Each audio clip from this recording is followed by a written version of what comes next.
मुकद्दस मूसा को खुदा की तरफ से खास हदायत थी कि जब तुम फिरौन के पास जाओ तो तुमने ये कहना है कि इब्रानियों का खुदा हमसे मिला है और उसने ये कहा है कि तू हमें जाने दे ताकि हम 3 दिन की मंजिल पर जाकर कुर्बानी करें और ईद करें। हालांकि उनकी जो मंजिल थी वो तो मुल्क कनान था और मुल्क मिस्र से मुल्क कनान का सफ़र 40 दिनों का सफ़र है। तो ये 3 दिन की मंजिल से क्या मुराद है? वजह इसके पीछे सारी ये थी कि ये 3 दिन की मंजिल जो थी इसका ताल्लुक कुर्बानी के साथ है, इसका ताल्लुक लहू के साथ है और इसका ताल्लुक आज़ादी और कफ़ारे के साथ है।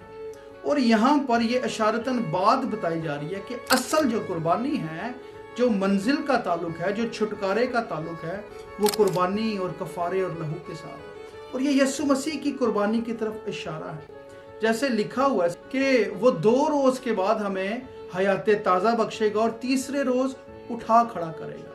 और यीशु मसीह ने भी इसीलिए यूना का हवाला दिया और उन्होंने कहा कि जैसे यूना 3 दिन और 3 रात मछली के पेट में रहा, वैसे ही इब्ने आदम भी जो है वो कब्र में रहेगा। और ये जो कुर्बानी है ये यीशु मसीह की असली कुर्बानी की तरफ इशारा है।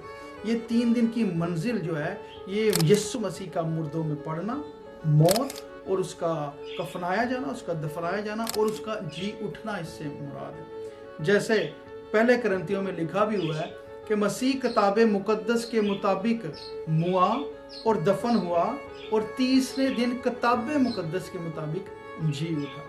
यानी कि जो असल मंजिल है वो 3 दिनों की मंजिल यीशु मसीह ने तय कर ली है और अब हम उसके इकरार करके उसके ईमान में शामिल हो जाते हैं और हमारा 40 सालों का सफ़र जो है सिर्फ 3 दिनों में तब्दील हो जाता है।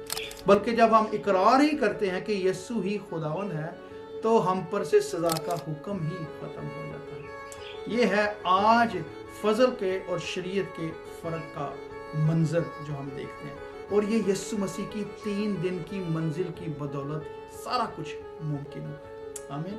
God bless.